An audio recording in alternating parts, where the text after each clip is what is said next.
All right, everybody, welcome back to Nice Grass, Nice People. It is so delightful to be back with you after a week off. Kyle here, joined as always by my good friend Beige. And Beige, I was just lamenting right before we started recording how sad it is that we have to do this podcast from thousands of miles away after we got to enjoy each other's company face to face for 5 glorious days on the Oregon coast last week. But alas, it's still great to see you, even if it is through a screen. How are you, partner? We're back in the grind. We're back in the grind. We are. We're back to work. I have to say that I felt empty inside when I looked at my lonely Spotify. There was no nice grass, nor were there nice people all week last week. And yet there were nice things on some nice grass that happened all over the world of golf that just people don't know about. We just left them high and dry, coming off the coattails of an incredible, albeit windy and wet, trip to Bandon Dunes. I want to formally apologize to all those out here that were counting on us. We let you down. I don't really know why you're apologizing. We had plans to record last Tuesday, which is a day later than we've now been recording. However, I picked up a hitchhiker up a band and brought him back home with me. Don't like him very much. My old buddy COVID kid came back home with me and took me out last week. So that is the reason why we missed a week. But alas, I'm back. I'm better than ever. Feeling rejuvenated. I'm just going to say that I also had that, judging by my scores on those golf courses. We got to attribute it to something. But fun was had. The world's greatest example of golf was experienced. And we'll be digging into it. We are going to go into our experience and our trip to Bandon Dunes in depth here, although not on this podcast, but that will be happening shortly. So if you are one of those people that is curious to know how things are up on the Oregon coast, just stay tuned. There's going to be a podcast coming out in short order that is just for you. That is really gonna scratch a lot of those Bandon itches. But you know what? Let's get the itching out of the way. Let's get something a little more smooth here, Beige, because we missed a week. The Florida swing is now in the rearview mirror. The last time I saw you, Russell Henley had just been finished, winning the Arnold Palmer Invitational. We were gearing up for the Players Championship. That took place. Play at the Players Championship extended into Monday. And then we only had a couple days off before the guys went to the Valspar and started playing the Copperhead course at Innisbrook. So we got a decent amount of golf to kind of recap here and discuss. And I have to admit, I've had a lot more fun watching golf the last couple weeks than even I was anticipating. And so I'm pretty, dare I say, I'm kind of excited to talk a little Florida swing golf with you. I'm happy you are, because you were none too excited heading in. As a matter of fact, I think that you were calling a few of the courses maybe utter trash. So I partially stand by that still. I do think that Bay Hill is garbage. I have absolutely no desire to play Bay Hill. I think it's okay as a professional golf venue because it's hard enough where it challenges the guys, and they so rarely ever get challenged that part's kind of fun. But you know what? After these past couple weeks, I think I can more eloquently and accurately explain my feelings towards the set of courses that represent the hosts of the golf tournaments that are part of the Florida swing. And that is, outside of TPC Sawgrass, I don't really have any desire to play any of them. All the golf courses look like they are, I don't know, they just don't look like golf courses that I would be willing to travel and pay money to go play. However, I think almost all of them are pretty good professional hosts. So I'm much happier I get to watch those guys play these golf courses than me getting to hop on a plane to go play them, which is kind of the opposite of the West Coast swing, where I kind of would love to play every single one of those golf courses more than I would want to watch those guys play them. And Florida's just the opposite. Very, very happy to watch the best players in the world. Go around at PGA National, Bay Hill, Sawgrass, Copperhead. Sure, Players is the only one that I think I'd make any kind of an effort to get out to and throw down my hard-earned capital to go and play. But I digress. Do you feel similarly, or am I on an island here? I think that every course should have a stretch of holes that are named.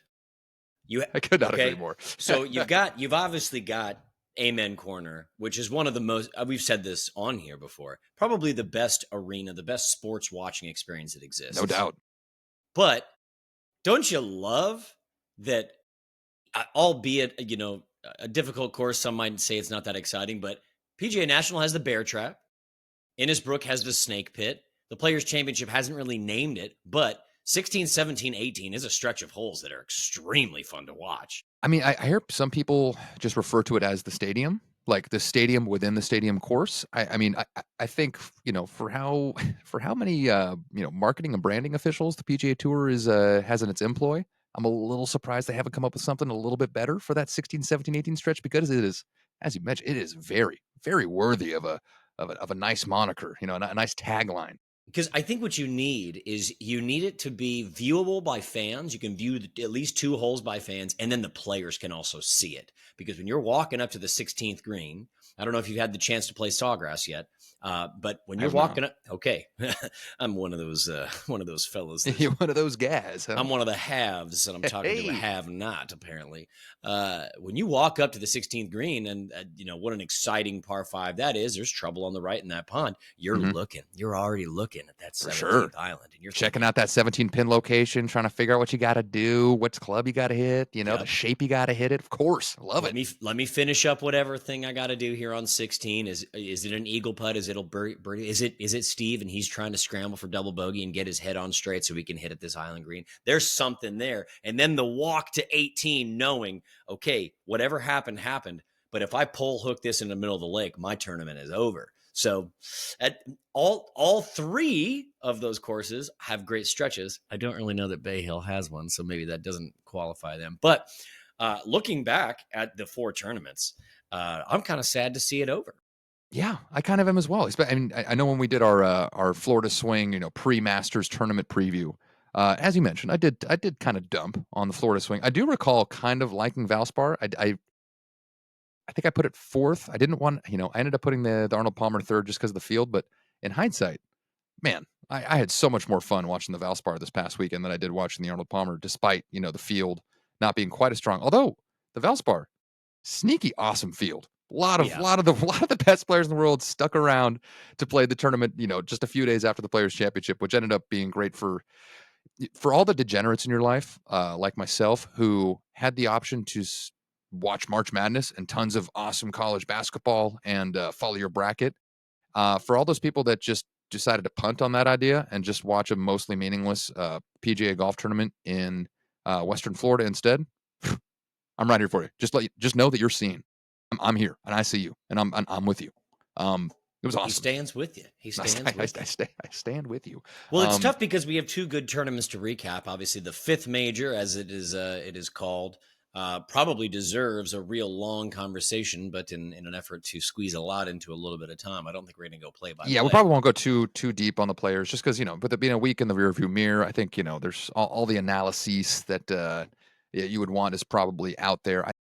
We've got a couple unique takes, I think, to share on the players. So why don't we just get to it real quick? For anybody that has since forgotten, in 2025, the memory gets a little shorter each and every day. Rory McIlroy wins in a playoff over JJ Spawn on Monday, where they went back and they did an aggregate playoff where they played 16, 17, 18. This was after Rory McIlroy had a 3-shot lead late on Sunday on the back 9, was not able to close, but then in pretty convincing fashion, won the playoff against JJ, as I mentioned, by birdieing 16 while JJ parred it. So he's one up there, and then goes on to make bogey on a 3-putt bogey on 17, but he still picks up 2 shots because JJ Spawn tripled after putting a ball in the water and then making a little bit of a mess. And then, yeah, it was basically over. He had a 3-shot lead going into 18, bogeyed it, didn't matter. So Rory McIlroy wins the Players Championship. And now all the Rory fans out there are got to be feeling pretty good. Less than a month away from Augusta. Rory McIlroy, not. It doesn't look like Rory's playing the best golf we've seen him play in the last year or two, and yet the guy's winning golf tournaments. Man, he's won 2 signature events now. He's won at AT&T. He's also won the Players Championship, 2 of the biggest golf tournaments that we've had so far this year. And oh, by the way, I think he also won the big tournament in Dubai a little earlier as well. So 3 professional wins. The calendar has not even turned to April yet. And, Beige, even though we're trying to recap the Players' Championship, I'll just ask you the question that I think is on everybody's mind. At this Yes. moment in time, is Rory is he the favorite going into Augusta right now? Where's Scotty? Where's he The at? defending Masters champion, by the way. Where's good old Scotty been? Where are you, Scotty? Come back or don't, because I don't need it because I'm excited about everything that's going on. I think we've been bewildered for the last 3 years about how a guy can play such great golf for such a long period of time. You'd be silly to say that he's got no shot. You'd be silly to say he's not in the top 3. But I don't think you'll be seeing some plus 350 odds on Scotty winning the Masters. No. I mean, and again, I've been on this every single week. Anybody at plus 350 is just so dumb. That's just baiting people in that just want to pick the guy and they are okay with terrible odds. No, I mean, Rory McIlroy should be the betting favorite across the board right now, despite the fact that Scotty Scheffler's a 2-time Masters champion and the defending Masters champion. Rory just, God, he looks awesome right now. Looked awesome at the Players. Again, looked awesome, and yet I feel like we've seen him look more awesome in the last year or two, and the guy still won. Like a real testament to where Rory's game is at right now. So you got to feel great. I don't know. You got any other thoughts on Rory's win at TPC Sawgrass? Yeah, I mean, the first thing is he's played in 4 events this season. He's top 20 to all 4 and won 2 of them. Is that good? So, what am I supposed to do here? Like, how could you possibly do anything else? I said this to someone when I was recapping just between a man the playoff with JJ Spawn. When JJ Spawn walked up to that tee, there was no shot. He had no shot. On 16 or 17? On 16, when he walked up to that tee against Rory McIlroy on his very first shot. You don't know what it's like to be I think, here. in case anybody doesn't remember, Rory McIlroy had the honor on 16, which was a huge advantage, assuming that he could hit a good drive. And not only did Rory McIlroy hit a good drive to start the playoff, he hit a booming, boring draw right into the middle of the fairway. Hit a fucking mid iron into a par 5. And JJ Spawn's, I mean, honestly, it was the best drive Rory hit on 16 all week. And now JJ Spawn's because also JJ Spawn in the final round hit an incredible drive on 16, but he actually, he hits a cut. So he actually had to cut it over the tree line on the left side to get it back in the fairway on Sunday, which is amazing. Couldn't pull the same shot off in the playoff. He misses right into the rough. Can't get on the green at 2, whereas Rory McIlroy's got, 20 feet for eagle. Ho-hum, granted, he did kind of blow that first putt 5 or 6 feet by and had to make a little tester coming back. But, I mean, dude, just easy, stress-free birdie for Rory McIlroy. JJ Spawn scrambled to make par. And then I think that energy carried over into 17. And, once JJ Spawn's ball went in the water on 17, tournament was over. Yeah, I mean, you want to be heating up as it comes to the final holes. And JJ Spawn put together 2 great rounds at the 66-68 start. Looked hot, kept it together, but he shot even par on Sunday. And his playing partner there could tell you what happens when you shoot even par on Sunday. You don't win. You don't win. Now, the other thing I didn't look into, actually, was at what time the weather got spicy at the Players' Championship. And I think one of the underlying storylines that we need to remember about the entire Florida swing is when you think about Florida, you think about sunshine, it's hot, everything's soft and plush. There's weather at the Players. There's weather at Bay Hill. There's just weather now. I don't know if that's a you and I are in. thing You and or I what's at this going on. moment in time are in.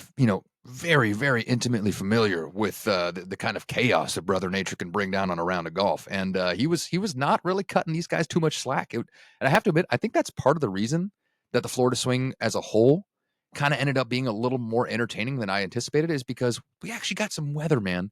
And again, the technology that these guys use in terms of their golf clubs and their golf balls, all the technology these guys have access to off the golf course, whether it be TrackMan or, physical training and things like that.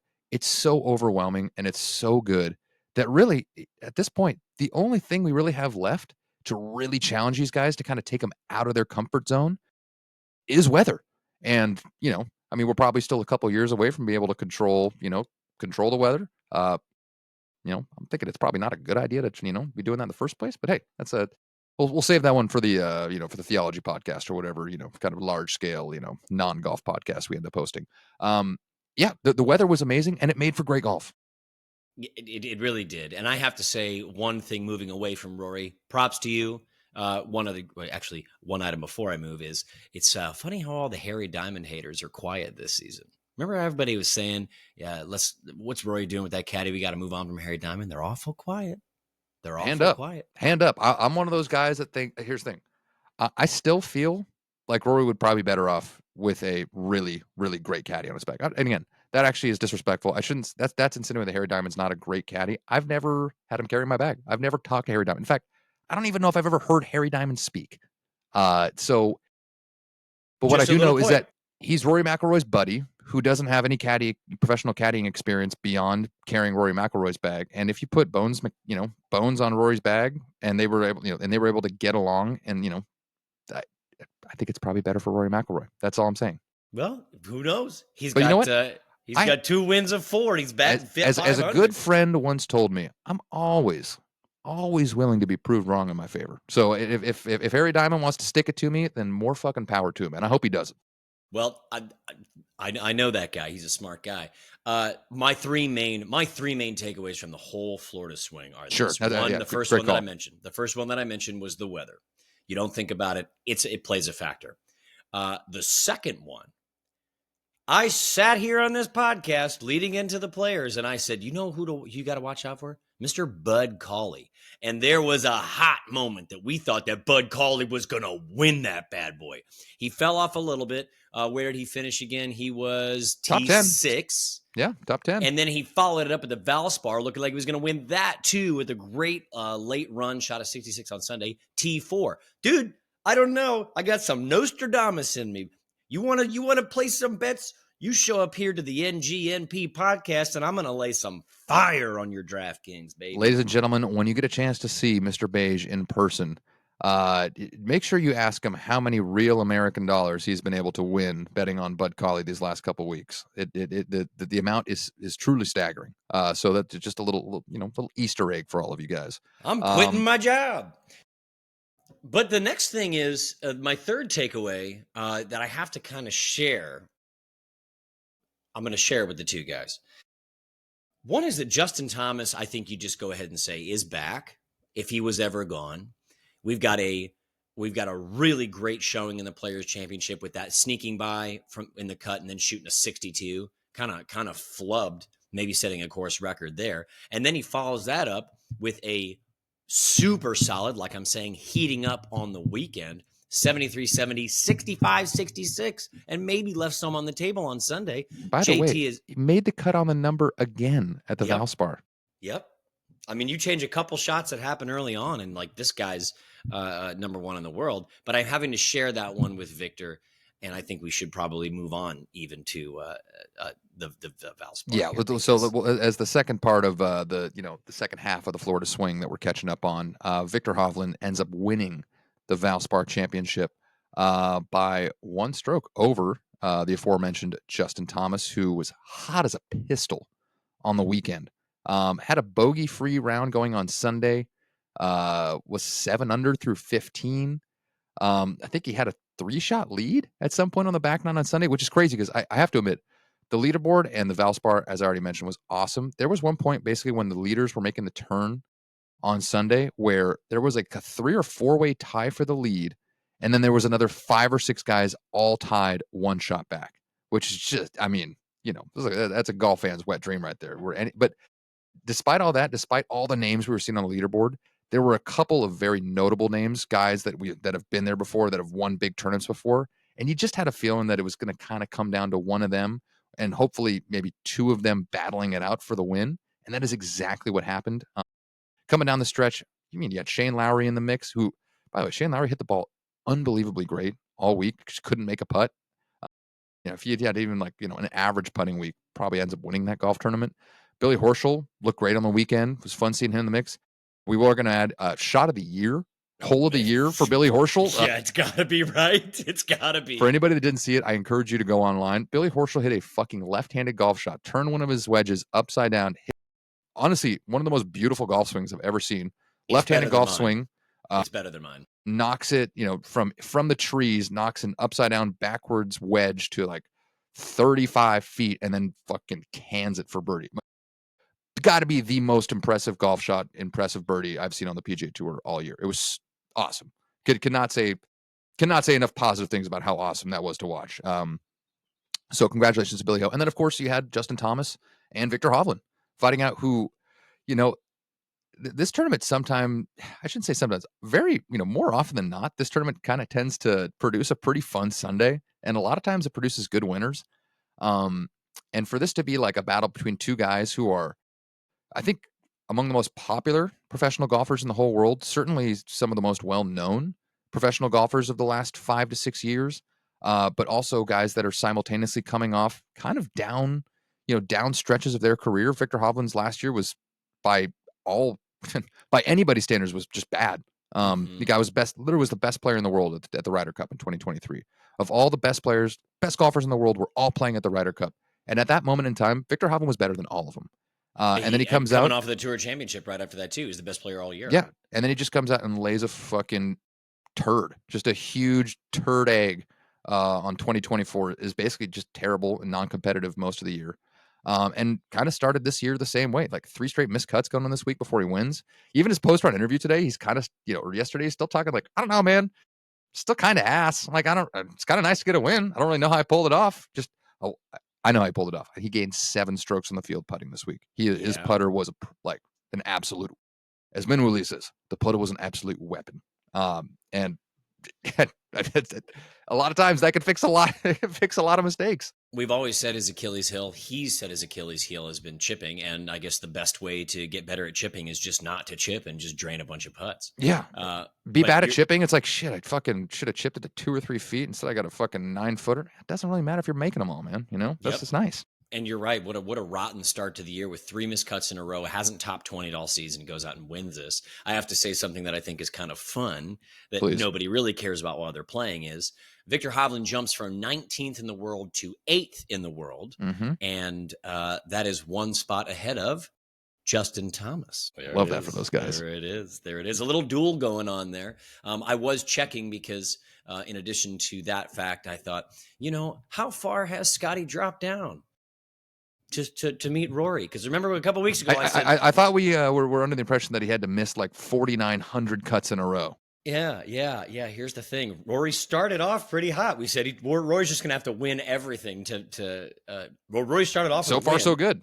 Yeah. He didn't play this last week, which is going to be a little hitch in the giddy up. That'll be a delay, so that kind of pushes back the timeline. But still many, many, many weeks of Rory winning until we reach Scotty. So the top 7 has been in place week over week, and we're excited to see Victor back.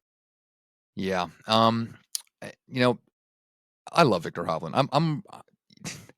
You and me. He is a roller coaster, but I got to say, like, from a personality standpoint, he's one of the few guys that really is just really engaging and really fun. And actually is like, man, I'd love to hang out and grab a beer with that guy and go golfing with that guy. There's not as many of those guys on the PGA Tour as I think we'd wish there was, but he is truly one of like the good guys from a like, man, this guy's a wild ride. He's real. He's always trying. He's tinkering. He's up. He's down. Like, he actually is a better representation of our golf games on a professional level than I feel like a lot of the other, more robotic guys on tour are. So it's great to see Vic Hovland get a win. Why do you think that? Why do you think we like that so much? I mean, you said he's real. He is super real, but kind of why is his real better than some of these other players, quote unquote, real? I mean, I just argued that a lot of the players on tour like kind of aren't real. I think they are a little guarded with what they tell the media. I think I think Victor Hovland, for the most part, kind of speaks his mind. And I think in today, people are looking for authenticity and people are looking for honesty. And Victor Hovland, I mean, whether or not that actually is the case, at least compared to his peers, really communicates that those two things in large quantities, again, compared to his PGA Tour peers, who mostly seem like they're sort of giving stock, preordained answers that them and their, media, specialists have gone over. Hey, they asked this question, make sure you answer like this. Don't get, no.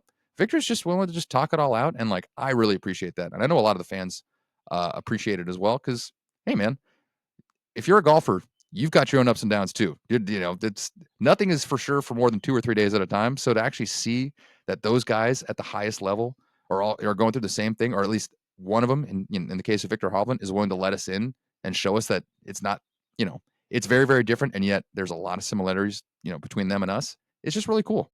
It is, and undeniably the honesty and also the perseverance. Not to sound like one of those uh, school signs that has like a picture. You're like of a young golf centric Tony Robbins, yeah, with better hair. but the perseverance. This is something I actually just had to take out my phone and take a photo of on the broadcast yesterday. In Viktor Hovland's career, he's had 15 coaching changes, 15 coaches. I haven't even had 15 golf lessons in my life. That's incredible. I hope I play 15 rounds of golf this year. But 13 of those have been since 2019. Sometimes going back and forth to Joe Mayo, doing some consultations, things like that. And you got to wonder, like, is that guy nuts? But in the interview yesterday, they kind of referenced this, and he said, I work so hard at this that if you're going to do something, I just want to do it right. And I didn't have it today. I'm happy to come out with the win, but I have so far to go, and I've got to get it right. Shades of a Tiger Woods completely rebuilding his swing because he could do it a little bit better. And why do you want to do that? You could just win. Because I can, and I should. I should continue to press. And that's some hero shit. You're so spot on. And the thing is, like, Viktor knows, like, Viktor has been the best player in the world at a moment in time. He has been in contention at major championships. He, as good, as much as a Scotty or a Rory, like, he actually is very intimately, personally familiar with the level of golf that needs to get played to win a major championship. And hey, he won yesterday, but like I said, you could hear it in his voice, like, I mean, I won, but like, this shit ain't gonna fucking cut it at Augusta, man. Like, I go out and play the golf like I played today at Augusta, I'm gonna get shucked. Like, I'm gonna be just a Norwegian oyster, just getting absolutely opened up and then spit out, which is great. I mean, again, love the honesty and I love the authenticity. Yeah, just an awesome, very, very cool golf tournament. I have other non-Vic Hovland stuff about the Valspar that I feel like I have to touch on, but I'm going to give you the floor first if there's anything else you have regarding JT, Vic Hovland, or any of the guys on the leaderboard. Yeah, my last thing is JT's involved, but it's not about him. I had to take another photo during the broadcast because it was kind of the PGA Tour's worst nightmare. If you saw it, if you're someone that looks for little Easter eggs, JT's lining up on number 15 for a shot. The camera looks at him, and you can sometimes see the cameraman who's behind the player from the angle. So they'd switch this shot. And the cameraman behind JT was wearing none other than a Live Golf Crusher's ball cap, about ready to watch JT's shot. And I went like that Leo gif, like, wait, go back.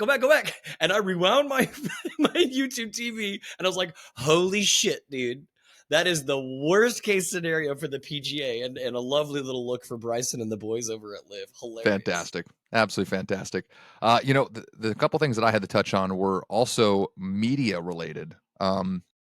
But although I did miss the Live Golf, the Crusher's cap in the back. We'll so thank you very, socials. very much for keeping, for bringing my attention to that. That is fantastic.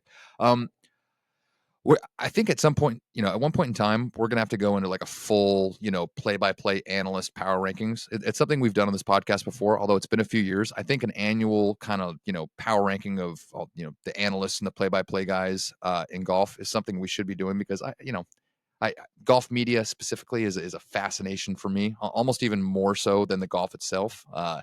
And I have to say, Gary Koch, back in the booth for the Valspar, was basically serving as the lead analyst for the Valspar. They also brought him back to work on the Players' Championship throughout the weekend. So anytime Kevin Kisner was out of the booth, they got a lot of Gary Koch.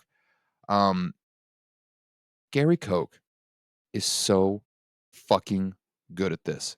The fact that NBC basically let him go and kind of like set him out to pasture a couple years ago it's borderline. I don't know, put him in the Hague, man. Like it's so criminal that this guy is not on a broadcast every time NBC is showing professional golf. He is so good. I'm not the one, but like, for Gary, like, I am a self-proclaimed cokehead. Like I want all the fellow cokeheads out there to stand up and give a big round of applause that we got so much Gary Koch this weekend, and he made the broadcast so good. And it was almost kind of shocking to hear Gary Koch talk about golf because he actually, again, it's the same thing we were talking about with Victor Hovland, Beige.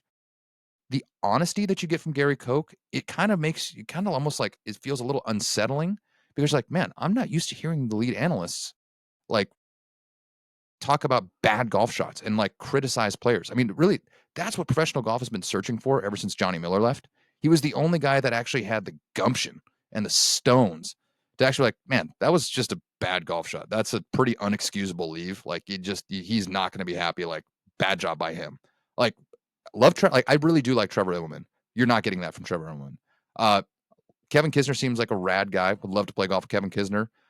You're not really getting that from Kiz either. He kind of has Kiz has that kind of cool, like, oh yeah, man, he's probably not going to like that kind of stuff. But like, he's not really like critical at times where I feel like as a broadcaster you need to be so you can really. Because that's what's about thing about golf is we had a moment like this at Bandon where when you're really really good, a bad shot for you can be a really good shot for somebody who's watching. Sometimes it's tough to understand like these guys are so good. Like what exactly constitute like an unacceptable or a bad shot? Gary Koch was leaving no room for guessing. It's like, guys were chipping it up, hitting to a down spot. You see that? Landed that one about 4 feet longer than he wanted to. He got to that upslope. He is going to be kicking himself. Honestly, a really bad leave. Just a bad leave and a bad golf shot. That's basically a direct line that I heard from Gary Koch, 5 dozen times over the course of the weekend. And it was so refreshing. Like, oh, okay, so he's not going to be happy with that. So let's see how he handles it. He's going to get up to the green. He's probably still going to be steaming about the shot that he just, it provides so much more context and allows me to understand how these guys are playing so much better when you have someone like Gary Koch who's willing to be honest with the audience that I needed to give Gary all the love that he deserved. And like, honestly, like Kevin Kisner, but if somehow something happened where Gary Koch just got re-elevated to the lead analyst, NBC would immediately become right there, like with CBS for me in terms of like I'm stoked to watch golf on NBC because I know I'm in good hands with Gary Koch. So one last shout out to the Koch heads. Love all of you. I mean, a great player in his own right. He has 10 professional wins. He had 3 top 10s in majors back in his day. As a matter of fact, last year at 71 years old, by the way, he qualified for the U.S. Senior Open. But I think that great announcers can oftentimes be treated kind of like the sound guy at a concert. I was a sound guy in college. And somebody said to me once, the only time you'll ever be noticed is if you're doing something wrong. For sure. And we usually go like, oh, yeah, it's good. Johnny was good, whatever. And we've really been talking about the guys who suck a lot. But the real hallmark of a great golf broadcaster is, do you have one of those quotes? Do you have in your life, have you seen anything like this? And I got to say, which one do we have for Gary Koch? Maybe we edit it in, or maybe I just tell you.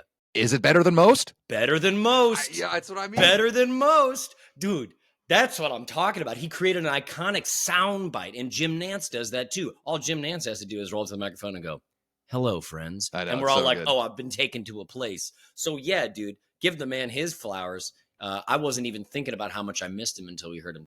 Yeah, I know. Like hearing his voice in the broad, like, oh, I know I'm in safe hands. Like this is great. I can't wait to spend a couple hours with Gary watching golf. Like honestly, like I leave a Gary Koch broadcast a smarter golf fan, and I don't get that feeling with really any other analyst right now. So once again, Gary, I love you so much, man. Please, I hope to hear you many more times on broadcast going forward. All right, Koch, Coke hour, Coke time is all done. And anything else regarding the Florida swing for you, Beige? We're all Gary coked up, man. That's all great. Gary coked up. No, I mean, we could go into a lot of different angles. I think there were some really interesting antics that you made note of as well from the players. Oh yeah, that that's funny. Right. Well, as I mentioned here, my list, a lot of kind of like, I don't know, a lot of little bitch behavior from some of the pros on the Florida swing. I had a couple ones here. I mean, do we want to rank them? Which one is the worst? So let's just kind of go through them here. It's a podium. It's a podium. So it's a podium. Give me bronze, silver, gold. Oh gosh. Well, I had. I will put. Like for me personally, I will put.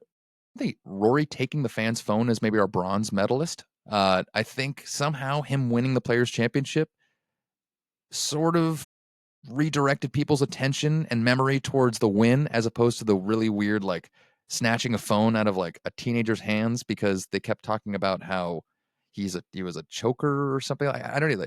I can't even remember what the fan was talking about, They but referenced a tournament. I think it might have been like the Open Championship about him choking, and but I don't understand like what occurred, and he also didn't share what occurred. So let's just kind of leave that one in the past. But definitely kind of like a little like a you weird, gotta be tougher than that, man. yeah, Like just just a let it weird, like go. a weird thing to just go up and just like take somebody's fun out of their hands. Although I will say, based on the way this young gentleman reacted, now granted, if Rory McIlroy came and just took your phone out of your hands, I think you'd kind of be speechless and you wouldn't be able to move either.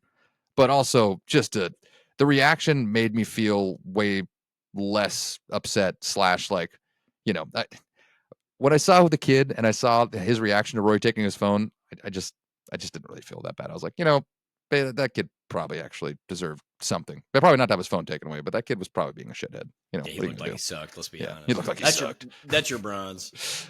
Bronze, I would say, the silver medalist for me, Beige.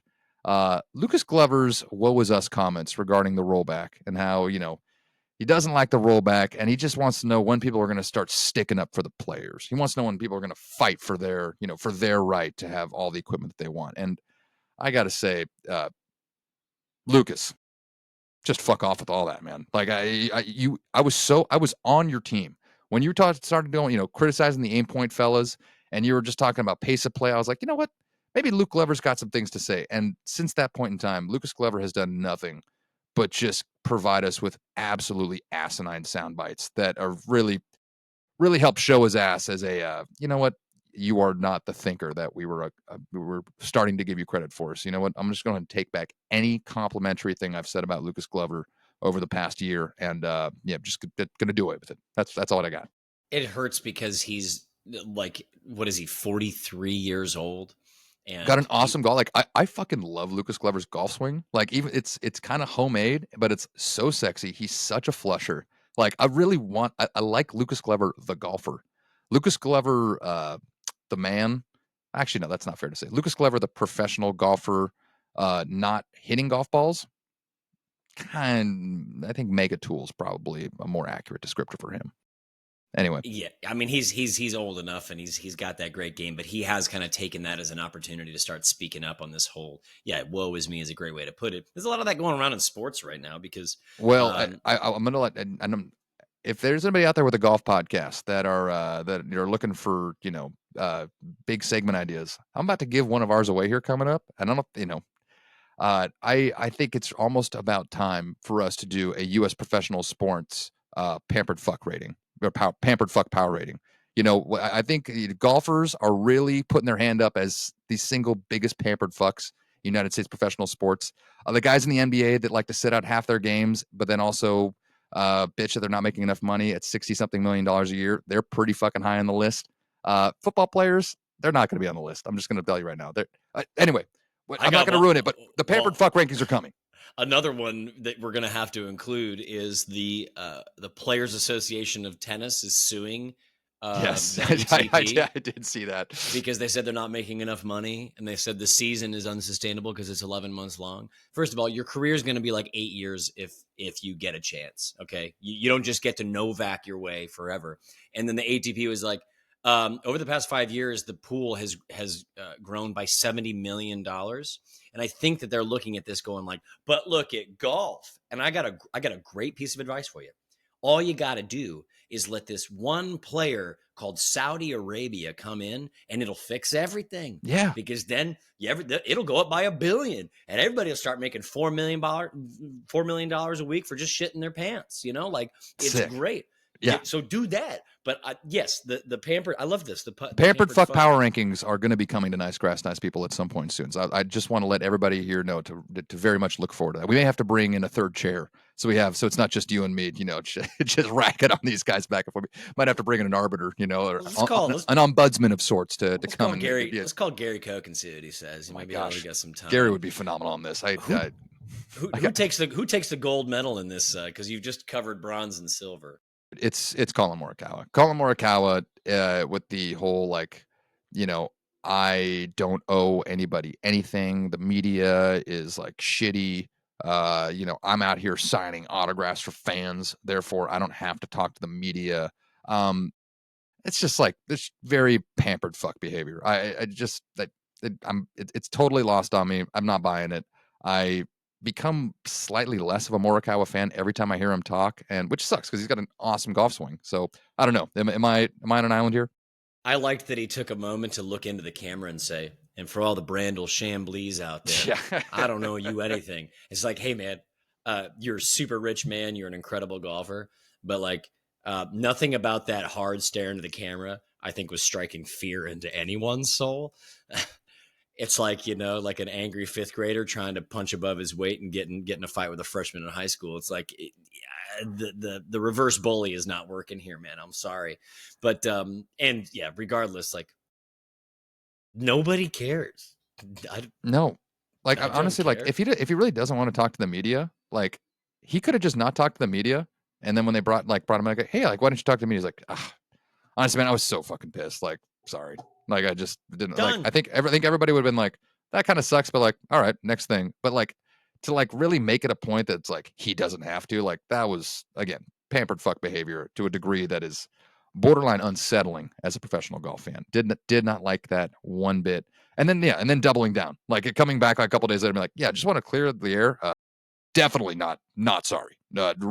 Really not feeling bad at all. And it's like, all right, man, like all these guys are just like, making way less money than you, traveling around, trying to like tell your story so the fans can like, have a little more context for, what you do. And yeah, I guess fuck them, right? I don't know. Just I thought it was so lame. Sit down, Colin. Actually, how about this? Go win a major and then come back and start making demands. If you win majors, or even if you just start winning tournaments again, you can even just grab players' phones and just walk off. Yeah. You can do all sorts of shit. Rory has proven you can actually you can display some pretty shoddy behavior, and it all gets fixed with winning. Yeah. I will say on the Morikawa front, so if you're not familiar, Kevin Van Valkenburg is a journalist. He's a writer. I think he works for No Laying Up, and he's been on this a little bit the last couple of weeks, and I think it's so funny because as a member of the media, I think he also is kind of like, look, man, you don't want to talk to the media, like that sucks, but like it's whatever, like it's fine. He's like, the whole thing I have about like I don't owe you anything and like kind of getting in the media's face. He's like, man, these guys today have it so fucking easy. He's like, if you go back and like read like pressers from like 30, 40, 50 years ago, when the Dan Jenkins of the world were like, the stars of like golf journalism, like I would get up on the podium after what Colin Morikawa did, and the first question would be like, so why'd you choke so fucking bad?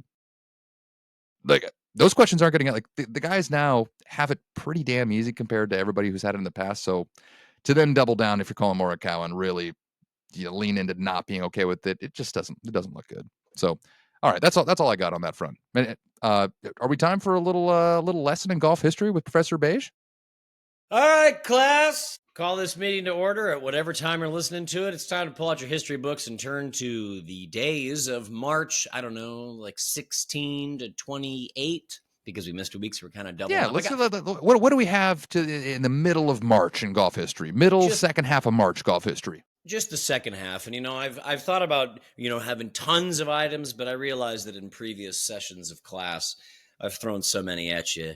You guys you're failing your test. So let's just keep it down to 3. That's fair. Yeah. Let's keep it down to 3. Yep. Kicking it off in 1931 on March 20th. The first major victory occurred using a steel shaft. Keep in mind, this is pre-World War II, so So, in what year did the steel shaft debut? 1931 was the first victory. So maybe it was around for a little while and it just hadn't been dialed in. But Billy Burke became the first golfer to win a major championship using steel shafted clubs at the 31 U.S. Open, marking a significant shift from traditional hickory shafts. So we are almost a century into steel shaft use. That's pretty wild. Gotta say, I wish that there was still a company that was developing hickory shafts, because I'd love to go in for a fitting and be like, yeah, we're gonna go with the extra stiff hickory. How do you make that? How do you do that? How's that feel? You like the lag? Is it certain wood types are stronger than I? Who could say? They interview the guy after. He's like, I've been going with pine. That's been the best ever since I switched to pine. Going forward a half century, 1982, March 28th. TPC Sawgrass hosts its first Players' Championship. So TPC Sawgrass hosted the inaugural Players' Championship in 82 with Jerry Pate winning the event and famously tossing course designer Pete Dye and PGA Tour Commissioner Dean Beeman into the lake beside the 18th green. See, that's the commissioner we want. That We want the commissioner yes. you want to talk about a man of the people? Jerry Pate liked that guy enough that he's like, I'm dunking you, bruh. Imagine if Victor Hovland Rory, he probably would let I Rory do cannot tell whatever he you how wanted much to him. money I would pay to watch Vic Hovland just grab Jay by the collar and just throw him into the lake on off 18. It'd be fucking sick. I think we'd all be like, relatable move. I'm happy for you, Jay, getting in the mix with the dudes. But it is crazy now. It's 2025. I think about the Players Championship as a relative hallmark that's been around forever. But that's only. I mean, to be fair, it has been around our entire lives. As two guys didn't make their planet Earth debut to the late '80s. It has been around our whole lives. It's pretty wild. Yep. So that's a great call out back to 82. I'm actually going to kick the third and final one back just a couple years. And this isn't a super significant point in time, but it is Women's History Month. And we love talking about the LPGA. We don't do enough talking about the legends of the LPGA. And I stumbled upon this and I thought, dude, this is unbelievable. In 1978, in the third week of March, Nancy Lopez, as a rookie, won her second tournament in a row as a rookie. She comes out, she wins her first tournament as a rookie. Sorry, her first tournament as a player. Mm-hmm. She wins. She goes ahead and wins the second one. She won 9 in the entire season. And the second win she wasn't done. She won 5 in a row right out of the gate. Why are we talking about this, dude? Nancy Lopez. All of a sudden, Scottie Scheffler's 2024, it doesn't even feel special. I mean, maybe there's another place in history that I'll have to look around and find that. But we talk about all sorts of crazy stats. If you come to the tour and you win 5 in a row, I think everybody looks around and they go like, we're never going to win again. Well, it's like Rose Zhang, won her first tournament on tour 2 years ago, and everybody's like, holy shit, this girl just won her very first tournament. This is groundbreaking. Everybody in the entire world of sport needs to stop what they're doing and check this out. Oh, by the way, there was a woman a while back that actually did that and then won 4 more in a row. It's like what?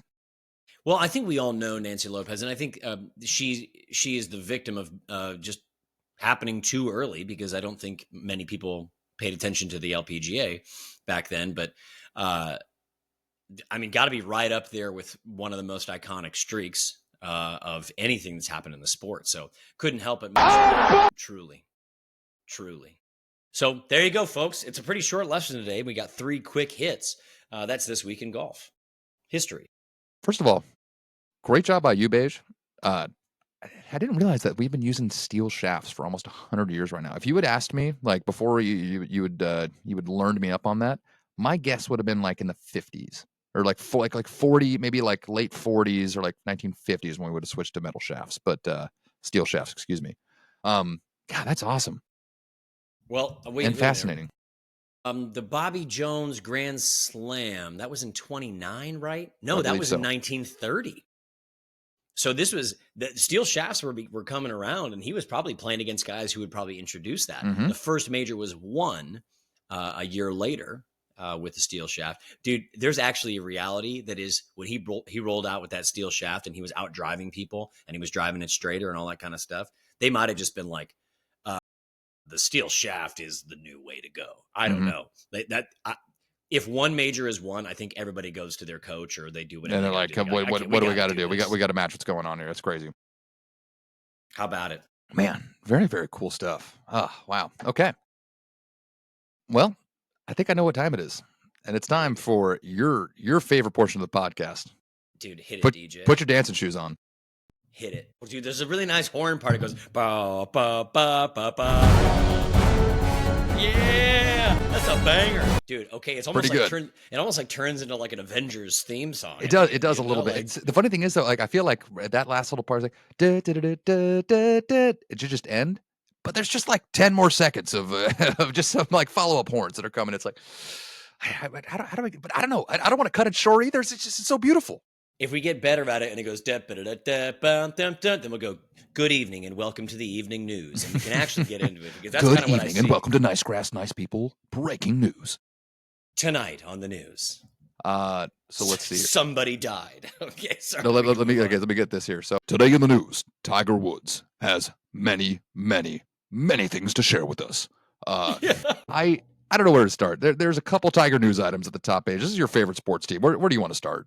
Dude, oh man, I had to get some people's attention to like double check my eyes on one of them. The first one is old news because it's just the way It's just the way Tiger Woods' career goes now. If the sun rises, then Tiger Woods has a new injury to him. Gosh, I know.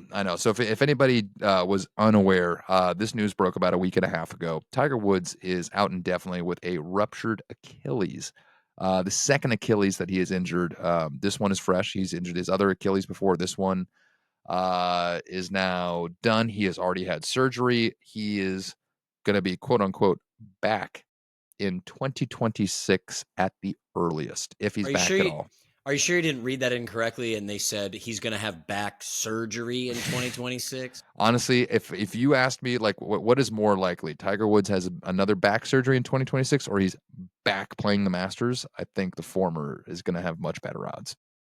To be honest, I saw this and I was like, I can't tell if this is like now or like a couple months ago or like a couple years ago. It doesn't really matter to me because at this point, like, what muscle in that body? Like, if he came out and just said like, yeah, I got my hand stuck in a meat grinder or something, I'd be like, gosh, that Tiger, he always just finds ways to get all injured. Like, can I ask you a question? Again, we're huge Tiger Woods fans. You even more so than me, but like, Tiger Woods is my favorite athlete for a long time when I was a kid. oh yeah. Is Tiger Woods playing like kind of diminished? Like I'm thinking of Tiger playing on the TGL this year. That's really the only golf we've gotten to watch him play in the last handful of months. And in the TGL, I got to say, he looked pretty awful. Golf swing didn't look awesome. He seemed like kind of uncomfortable. He's kind of got this sort of like everybody loves him and like everybody idolizes him, and yet like it's kind of washed. Yeah. Sort of like demeanor about it. Not so much as golf swing, but just seems like a guy that's kind of just been like, sniffing his own farts for a little too long. Has just had too many yes men surrounding him for his entire adult life. I'm like, at what point is it actually probably better for Tiger's legacy to kind of just remove himself from center stage? I can't believe I'm having this thought, but I did think it to myself, like when I saw this news, and I was like, man, that's kind of depressing. It means we're getting old too. Yeah, it is. I mean, we are a mere 7-8 months away from Tiger turning 50 years old, which is just a sad reality. But in what other sport does a legend, maybe the greatest of all time, finish his career, and then around his 50th birthday, people are still demanding that they can do things at the highest level? It's not soccer, it's not football, it's not basketball. There's no other sport that we would say it's the only sport that even gives him like an opportunity to even try. Yes, and at the highest level. Tiger Woods, if he wanted to put a little duct tape around his foot and ankle, he is allowed on April 10th to tee it up at Augusta National at the highest level if he wants. No other sport allows you to do that. So I think that's the tease here, is that we all think he still technically can do it. And if it wasn't for that asshole Phil Mickelson winning a goddamn major after he turned 50, then I think we would have actually been it would have been a little easier to just kind of like wipe the hands and be like, you know what, man, it was so much fun. I'm glad it happened. I love it. But there's just that little kernel of curiosity, wondering if he can still do it. That's going to kind of keep us coming back. And I'm starting to worry that it really is like done. At what point? Because like, after the accident, we all went like, well, there's no way, but he's done it before.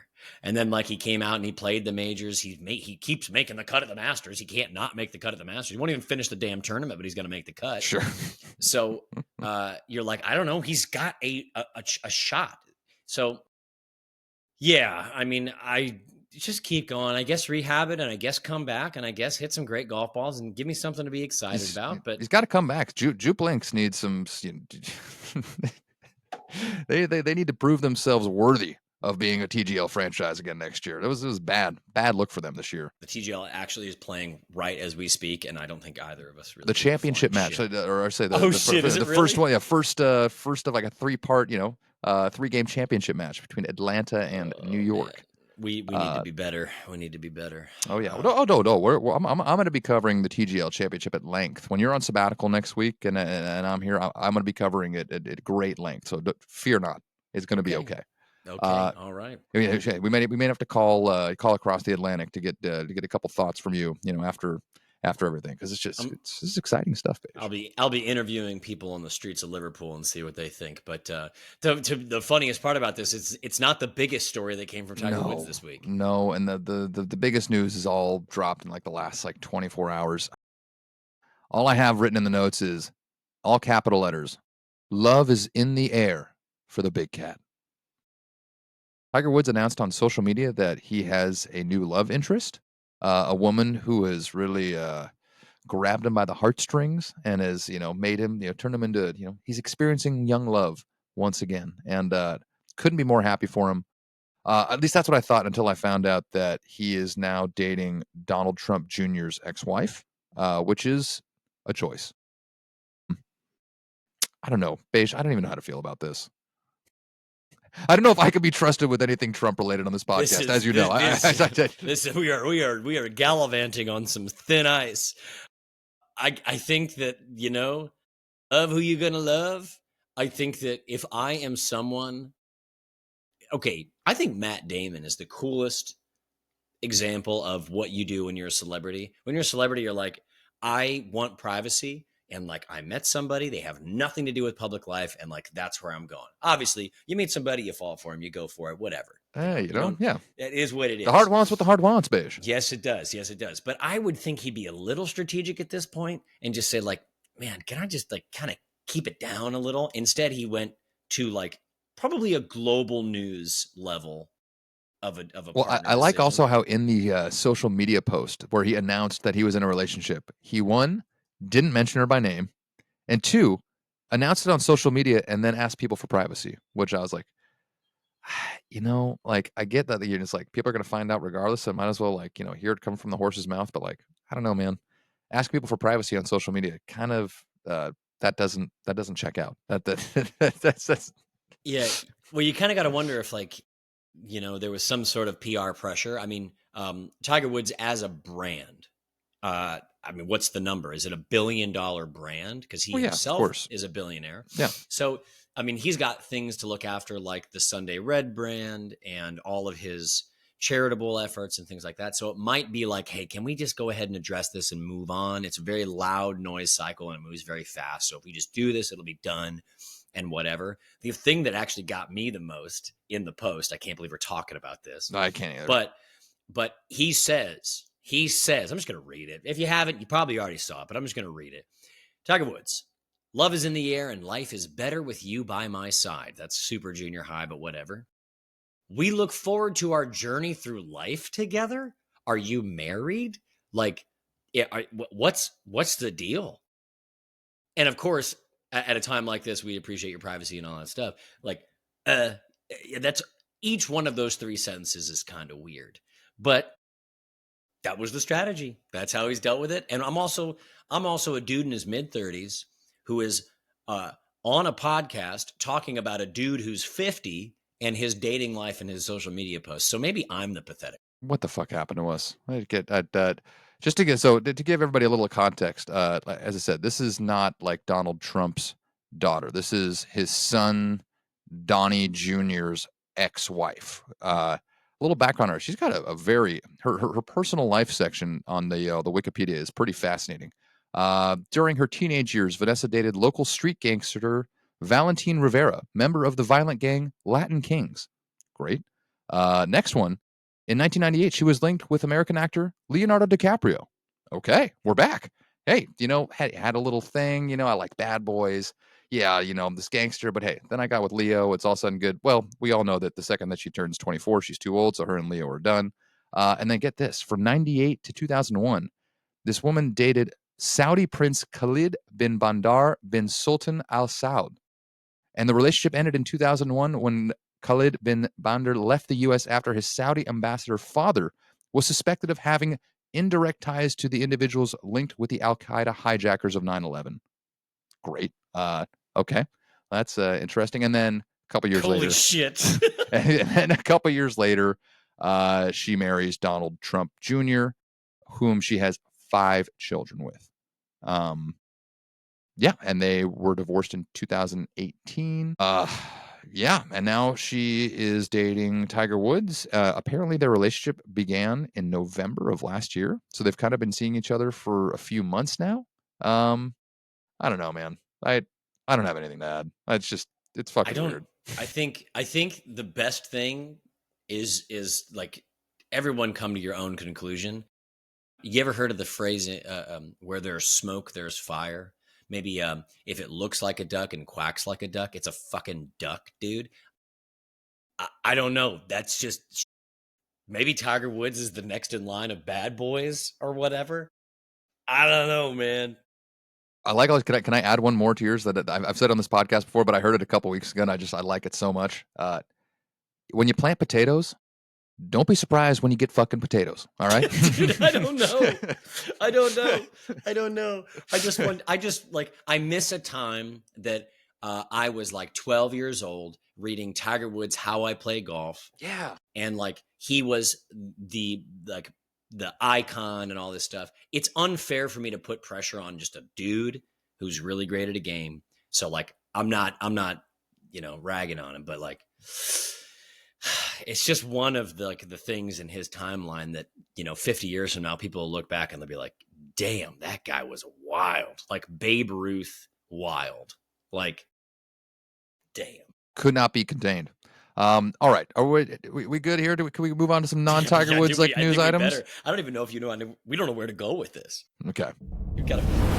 Oh, another one. Sorry. Running it back, baby. I had to break it up a little bit. Yeah. Let's see here. Another thing I think was interesting, as we were talking a little, sports media earlier in the podcast, when I had to shout out my guy Gary Koch. USGA media rights deal is back on the table following the 2026 season. Beige. Now, if you can recall, back in 2010, Fox bought the USGA golf package, right? Where golf, the network Fox, basically had the exclusive rights. They paid almost $90 million per year for like a 10, or I think it was a 6-year, 7-year contract. No, sorry, 15-year contract, something like that, where they would be able to broadcast all of the USGA golf tournaments, US Open, US Women's Open, US Amateur. Like they basically bought all the USGA television rights for the USGA championships. A couple years in, they didn't want it. They basically got rid of it, put it as a loss, in their on their P&Ls, write it off. NBC picked it up for pennies on the dollar. NBC is paying like a fraction of that. And to be fair, it hasn't really been treating it as a prestigious golf property in the way that they should. But alas, that media rights deal is ending after 2026, and I was trying to figure out we don't really know who's going to step in. We don't know if CBS is going to plan on doubling down on golf. CBS more or less already owns like half of the the broadcasting rights for important tournaments throughout the year. Are they going to double down and have a little bit more? Do you think a company like Warner Brothers Discovery and TNT could jump in and make a play for golf now that they've lost NBA rights after NBC picked those up? Is NBC going to come right back and do it? Do you think Fox could be back in the mix? I think it's kind of interesting. This media rights stuff I find to be pretty fascinating. I'm curious if you have any thoughts or preferences in terms of where you'd like to see the USGA package go to from a broadcasting standpoint.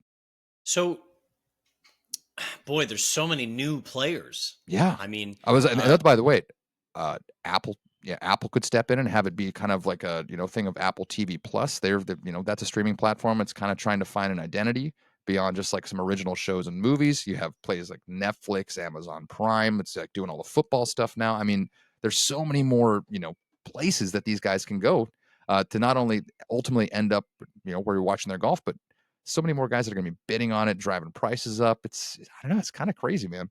In an era where golf viewership seemingly is stagnant or going down, these guys are going to get paid a buckload of money. yeah, I mean, we all knew this day was coming. Everyone said that it would when streaming partners came around, because now CBS, Paramount Plus, NBC, Peacock, ESPN, ESPN Plus.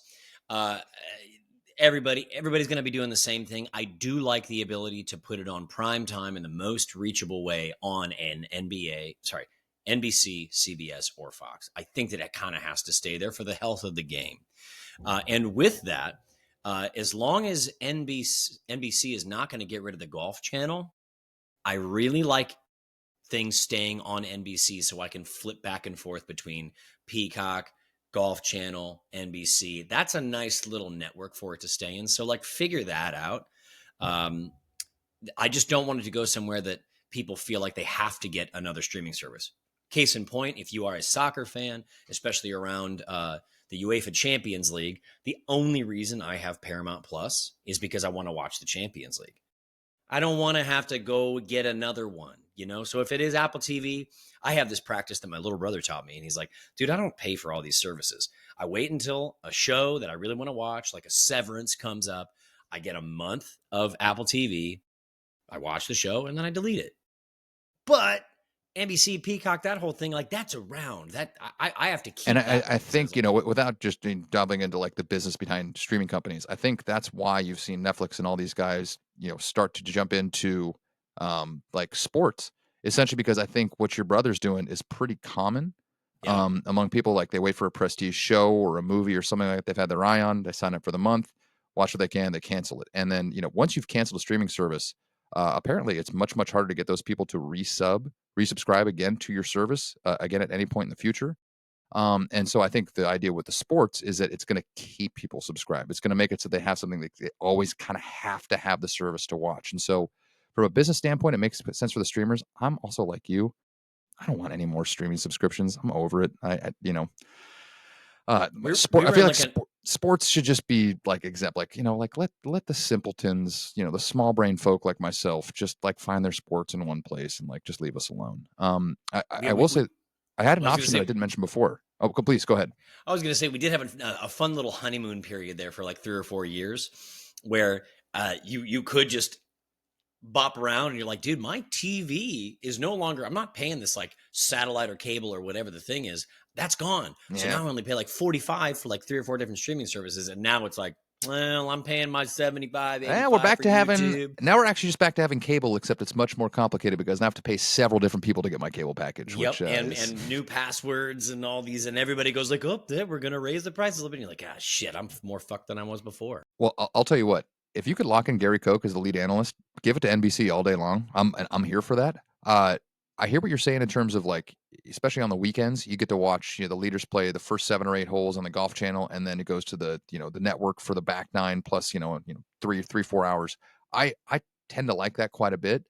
Do you think the same thing could work slash would work, and even maybe be better if, say, an ABC and ESPN were to step in with something like this?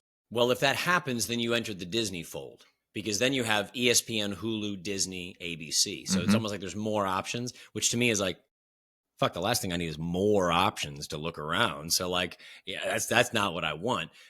But you mentioned Apple TV, and this is not a business podcast or whatever, but I will say when you look at the losses being reported on some of these, They're losing $1 billion a year right now. they're losing $1 billion. Disney actually said in 2023 they lost 2.5 billion across Disney, Hulu, and ESPN. But they've kind of turned that around as of the end of 24. Mm-hmm. They made a profit of 47 million. But yeah, Apple TV coming out and just saying like, yeah, we're losing money and we're losing like a billy. I mean, maybe they make a real play for I did hear live this though on sports. one of the movie podcasts that I really enjoy. Yes, they're losing $1 billion a year on Apple TV Plus as a company with a several $1 trillion market cap. Yeah, fair Losing $1 enough. billion a year equates to them about like less than 1% of their like stock price. So it might just be a loss leader for them. It might be like, hey, you know, you buy our super awesome iPhone and then you just get Apple TV. For them, I think it's about much more than making a losing money on Apple TV Plus. But I digress. I don't think I'd want to see it on Apple TV Plus, like I said, because I just don't want to have to subscribe to another streaming service. I think NBC, CBS, ESPN, ABC, one of those I think would be fabulous. But if it did go to the ABC Disney family, you're going to start watching Hercules a lot more because now you got Disney Plus.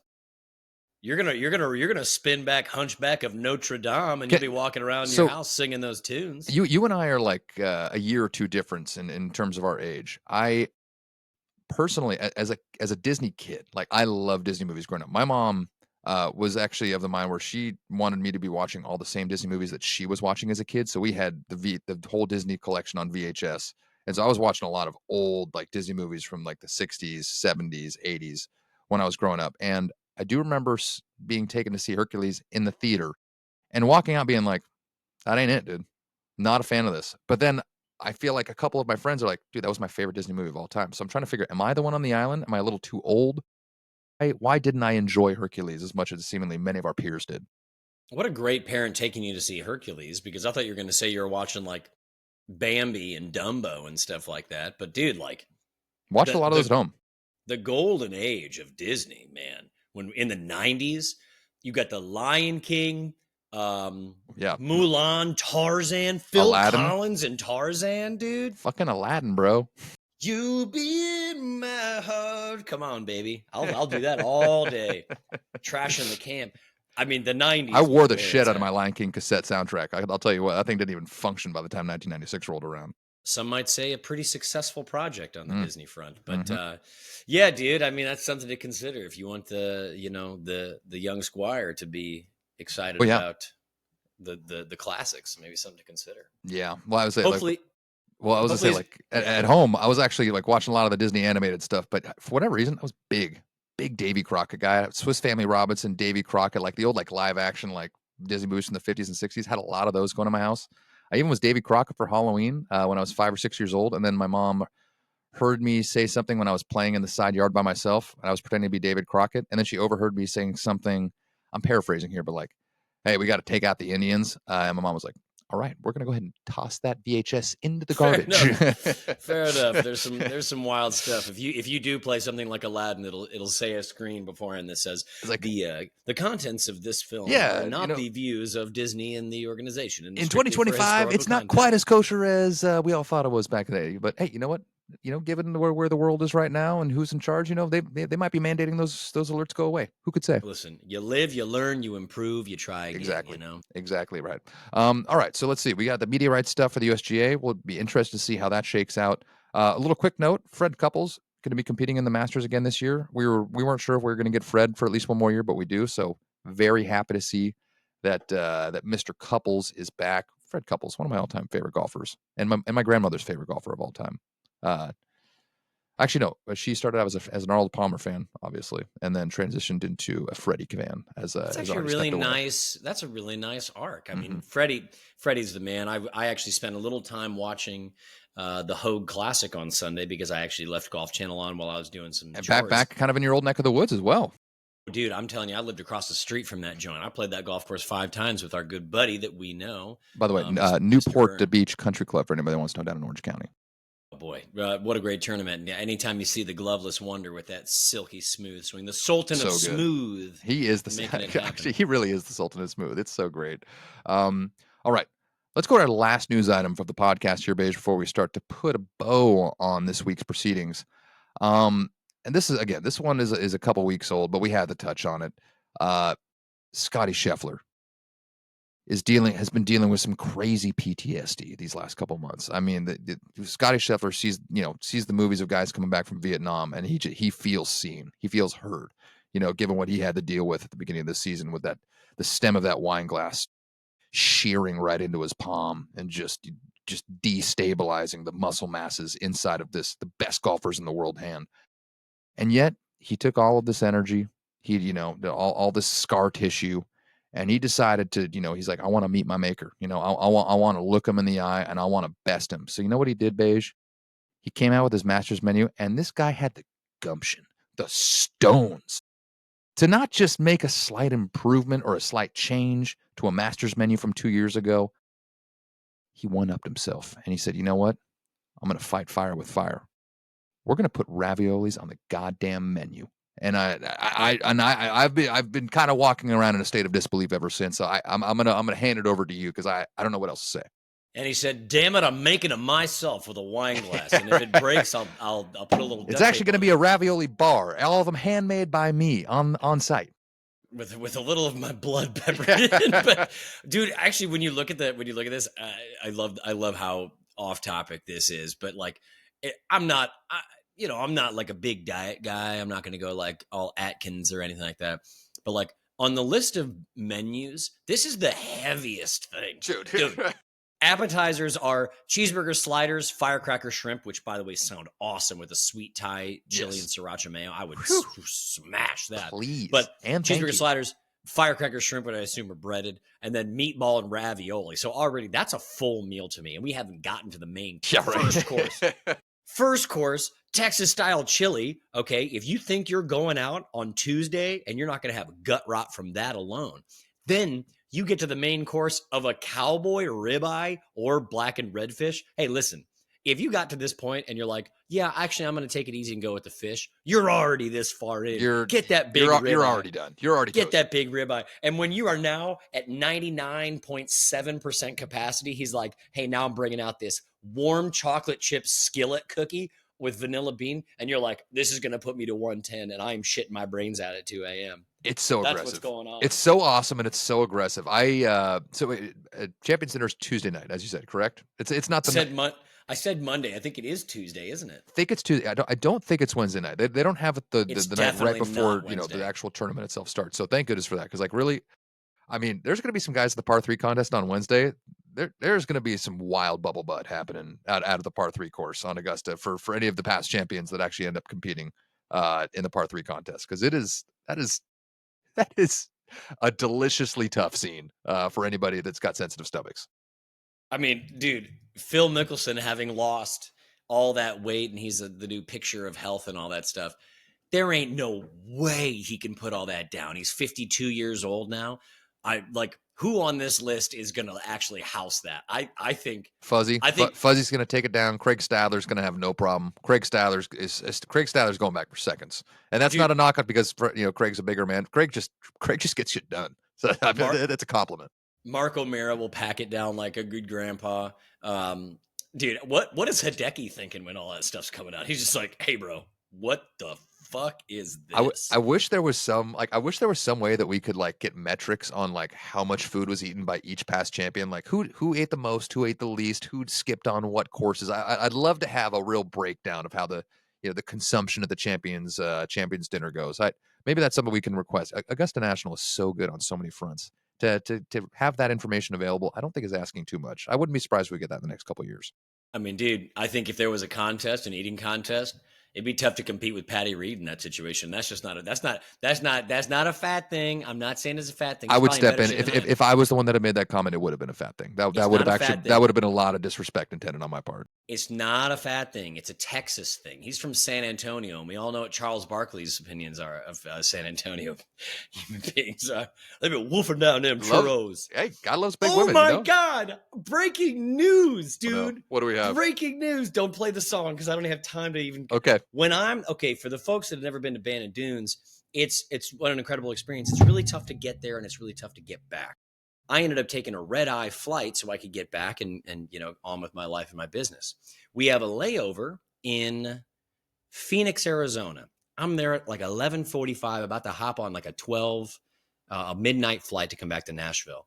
And this guy walks behind me, this huge guy, and he's got his butt kind of sticking out. And I'm like, damn, that guy's walking kind of like Charles Barkley. That's funny. And I go back. Guy goes to the bathroom, comes back out, and he's facing us. And all of a sudden, that big, tall guy goes, and he shakes some guy's hand, and he's like, keep walking. I'm like, holy shit, that's Charles Barkley. It's fucking Here Chuck. it is. What? Here it is. Me and my 3 buddies are standing there getting ready to get on a flight, and we're like, oh, my God. Oh, my God. Was Chuck flying with you guys? No, I don't know. He was probably getting ready for the March Madness coverage. That's a great point. What's the Auburn phrase that War Eagle. Okay. War Eagle. Yeah. So my buddy Mike, who you met, was standing there, and he turns over, huge big Auburn fan. And he turns and he goes, "Hey, Chuck, War Eagle." And he turns over, "War Eagle, my man." I was like, dude, that's so cool. Oh yeah. Yeah. Good for you guys. What an amazing bit of breaking news. What a way to end the podcast. I love it. Wild stuff, Chuck. Wolfing down them churros. Hell yeah. Fuck, that's so awesome. Good for you guys. Good for Chuck. Good for you guys. And also very, very happy everybody made it home safely. I did get had a nice discussion with our mutual buddy Jake, who runs the part of the Nashville contingent of guys that came to this year's trip, and he said everybody's doing well. So anyway, glad you're back home. A great show this week, by the way. I'd like to give you a little proverbial tip of the cap, Beige. Really, a week off, and I feel like we came back better than ever. Dude, turns out when you have 2 weeks of content, you get 2 weeks of fun. Compressed into a single hour and 20 minutes. We love that. All right, Beige, anything to plug or share before we say goodbye? I think golf season has officially started. So if you haven't hit a golf ball yet, shame Fuck on yeah. you. Let's go. All right. Yeah. And when you do get out there, folks, please don't forget, slow is smooth and smooth is fast. We'll see you next week.